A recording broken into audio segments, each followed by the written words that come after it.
Euro area growth slowed but didn't stall in the fourth quarter of 2022. The outcome was better than was initially expected, as the adverse economic effects from Russia's unjustified war were partly buffered by improving supply conditions and fiscal support related to the energy crisis. While confidence is rising and energy prices have fallen, we expect activity to remain weak in the near term. According to Eurostat flash estimate, and this number, by the way, is calculated using an estimate for the German inflation at this point in time, inflation was 8.5% in January. It is likely to be revised slightly upwards when taking into account the German inflation numbers which have now been published. The decrease compared with December was mainly due to a sharp drop in energy prices. At the same time, the prior surge of energy prices and other input costs is still feeding through to consumer prices.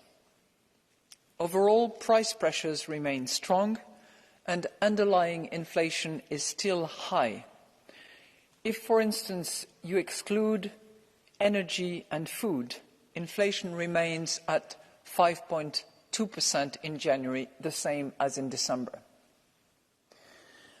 Looking at the labour market, wages are growing faster, supported by robust employment dynamics, with the main theme in wage negotiations becoming how wages can to some extent catch up with high inflation. And even though most measures of longer-term inflation expectations currently stand at around 2%, these measures warrant constant and continued monitoring.